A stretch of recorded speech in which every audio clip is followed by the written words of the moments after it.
నువ్వేమో ఎవరిని పరిచయం చేయవలసిన అవసరం లేదులే అంటే అందరి పేర్లతో సహా వరసలు కూడా చెప్పేశాడు. దండం పెట్టక్కర్లేదంటే దండం పెడుతున్నాడు. ఏంటీడు కొంచెం తేడాగా ఉన్నట్టున్నాడు. వీడింతే, మనం చెప్పేదానికి రివర్స్ లో వెళ్తూ ఉంటాడు. ఆ? అంటే మనం కుడి చేత్తో తినమంటే ఎడం చేత్తో తింటాడా? పెద్దిరాజు, ఆ, ఆ, వెరైటీ క్యారెక్టర్లా ఉన్నాడు కదా అని అడిగి తెలుసుకుంటున్నాను మామయ్య. వీడు నేర్చుకుంటాడో లేదంటే మనకి నేర్పించి వెళ్తాడో అన్నట్టుగా ఉన్నాడు. ప్రయాణం చేసి వచ్చారు కదా, రెస్ట్ తీసుకుందరు రండి. లావణ్య, ఒక్క నిమిషం. రాధాకృష్ణ నీతో ఒక విషయం చెప్పినట్టు లేడు. అక్షయ గురించి నీతో చెప్పాలి. అక్షయ పరాయి అమ్మాయి కాదు, అవని కూతురు.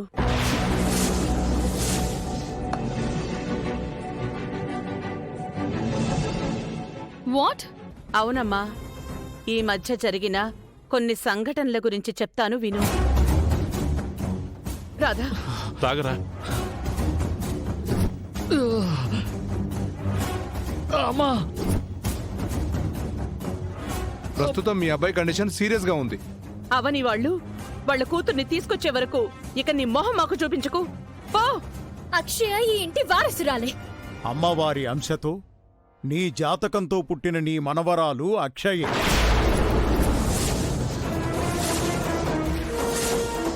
ఇక నుంచి అక్షయ్ని కూడా గౌరవంగా చూసుకోవాలి.